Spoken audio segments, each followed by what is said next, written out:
Hey guys, this is it. This is the last episode in the series that we've been calling The Prayers I Stopped Praying. 6 weeks ago, we started something together, and today we finish it. Hey everyone, I'm Melissa, and this is my question for you. And if you've walked this whole series with me, I am so glad you came back for this final episode to close out the series because this is the episode it has all been building toward. And if you're just now finding us right here at the very end, don't worry and don't go anywhere because you picked a good day to start listening to this podcast. So let me take you back for a second. When this series began, we pulled one quiet thread, the prayers we've stopped praying. And week by week, we went looking for them. We named the prayer for the thing that dragged on so long, we just finally stopped asking. The one that went silent when God didn't answer the way we needed him or expected him to. We talked about the prayer we were almost afraid to pray because we weren't sure what God would ask us to do. The one we gave up on for a person who seemed like they were never going to change. And then last week, the one so many of us had quietly stopped praying for ourselves. 5 weeks, 5 prayers we set down without ever really deciding to set them down and walk away from them. But here's what I couldn't stop thinking about as I sat down to record this final episode. I didn't want to end this series by handing you a 6th prayer to set down. I wanted to actually end it by helping you pick one of those prayers back up. So whatever yours is, whatever the reason it went quiet, here's my question for you today. What would it cost you to pray it again?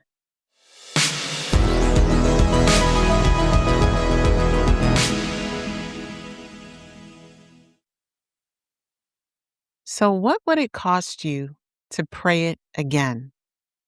Before we jump in, I just want to say this because I don't think there's just one answer to that question. We spent 5 weeks on 5 different reasons that prayers go quiet. So I don't want to just pretend that they're all the same for everyone. There are different reasons. Everyone has different reasons. Yours is yours. For some of you, praying it again costs you the energy to hope when you're just so tired of hoping. For others, it might mean risking that same disappointment all over again and asking God for the very thing that He didn't give you the last time you asked Him. Maybe for some, it's a little bit scarier than that. You went quiet because you were a little afraid of what God might ask of you. And to pray it again, you'd have to stop dodging that thing that you've been trying to avoid for so long. For some people, it costs you believing again for a person who has given you every reason to quit believing in them. You've just seen them do the same things and make the same mistakes over and over again. And praying for them again just feels impossible. It feels like just a waste of time.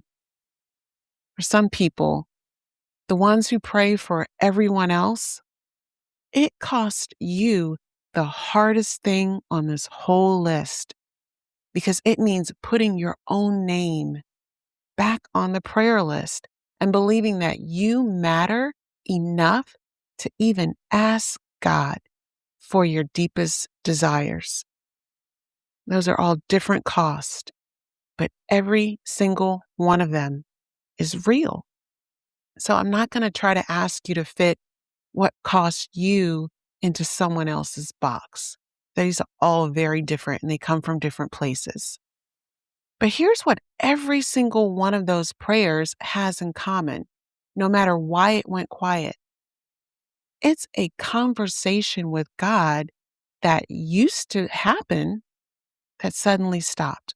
Or maybe not suddenly, over time. But in any case, it stopped. And that's the common thread. 5 reasons, 1 quiet prayer. And this is the thing I want you to walk out of this whole series holding on to. You do not have to fix the reason before you come back to the conversation. You don't have to stop being tired. You don't have to be over the disappointment. You don't have to have lost the fear or seen them finally change or suddenly feel like you matter. That's the mistake so many of us make. We think that we have to get ourselves all sorted out first, that we have to fix everything, get our faith back up to where God will be proud of us and earn his attention somehow. We think that all of that has to come together before we're allowed to pray again. No, you can bring God the prayer and the reason that it went quiet in the very same breath. God can hold them both. He's God. He can take it. Okay, so let's turn to scripture. There's a night in the Bible that I keep coming back to as I was reading through and studying for this episode. There's a man named Jacob. He's all alone. He's in the dark by a river, and he ends up wrestling with God until the sun comes up. He was holding on, refusing to let go, and he said, I will not let you go until you bless me. Those are words that he said to God. He was struggling with something so much that he said, I am not going to let you go until I see this blessing. And he gets the blessing, but he walks away with a limp. And I just love that so much because that limp wasn't proof that he lost. He had been in a battle, a hard fought battle. That limp was proof that he held on. He met God in the dark and he would not let go. And yeah, he walked away marked by it, but he also walked away blessed. He even walked away with a new name. That's the truth about bringing the hard prayer back to God. It might cost you something. You might walk away a little tender, a little sore, a little changed, carrying something that you weren't carrying before. But you don't leave that kind of encounter with God empty. You leave blessed. You leave changed. You leave knowing that you finally stopped letting go. So hear me. On this last day of this series, I want to say this as plainly and as lovingly as I know how. Whatever you've been calling it, whether it's peace or being realistic, saying that you're fine, you're over it, calling it low maintenance, I want you to stop dressing up the quiet as something holy. That prayer that you set down didn't die. You just stopped saying it out loud. And God didn't walk away from that conversation. You did. Gently, maybe even understandably, whatever the circumstance was at the time, whatever your reason was for walking away, for reasons that made complete sense at the time, whatever it was, you still walked away. But God is still right there. He's still leaning in and he's still waiting for your voice to come back to the thing that you both know you never actually stopped caring about. So here's the part I really need you to take with you. You don't have to come back strong. You don't have to come back rested or fearless or over it or full of the faith that you're not sure you actually feel anymore. You don't even have to come back with the right words or a good attitude about how long it's taking. You don't have to promise anything to God about how it's going to turn out. You just have to come back. You just have to bring the prayer and whatever went quiet along with it, and you just have to set it back down in front of God. Don't try to pray it perfectly. You just have to pray it again. So today, not next week, not when you're ready, because if we're honest, ready isn't coming. We're never fully going to be ready.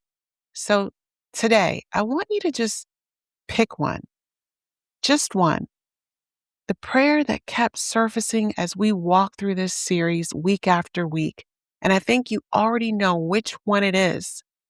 It's probably been sitting with you through this whole episode. I hope that it's been resurfacing and that whatever sparked you as we were walking through this series, whichever one of the five resonated with you the most, I really hope that you will pick it back up again and remember what that was. And I want you to pray it again out loud if you can, right where you are. It can be one sentence. It can be shaky. It can just be, God, I'm scared to want this again, but here it is. Because that's not a small thing. That might be the bravest thing that you do all week. So before we close out this series, let me pray a blessing over you. I hope that this series has inspired you and lifted you up. I pray that you would find the courage to want it again. May you feel God lean in the second you come back to Him. And may the cost be real and the blessing be greater. And may you walk away not with one more prayer to set down, but with one that you finally picked up again.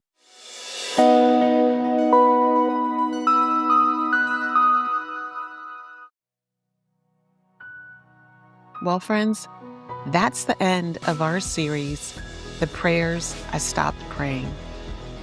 If this series meant something to you, can I ask you to do two quick things for me? First, if you missed any of these last 5 weeks, I want you to go back and walk through them. It was built to be heard as a whole, and there may be one that's waiting out there with your name on it that might resonate with you, that might help you pick up that prayer again. And second, I hope that you would just think of the one person who came to mind while you were listening today. Send them this episode, send them this series, send them the link to this podcast, because you might be handing them the exact permission they've been waiting for to start praying again too. And this space isn't going anywhere, you guys. We're going to keep going. We're going to start a new series. We'll keep meeting right here, keep asking the same questions that draw us back to God. I've got so much more for you in store, and I really hope you'll come back and join me, because I don't want you to miss it at all.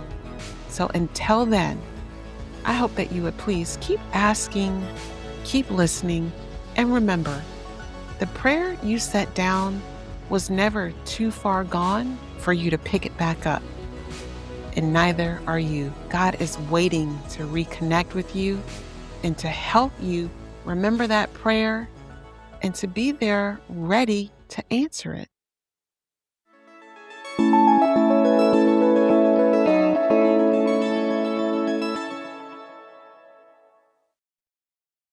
Before you go, if today's question stayed with you, I'd love to keep the conversation going. Each week, I send a short email called This Week's Question, a Quiet Invitation, and it's a simple reflection to help you stay grounded, to pay attention, to dive deeper into God's Word, and to walk with God throughout your week. You can sign up at myquestionforyou.com, bringing you encouragement for your spirit and wisdom for your walk.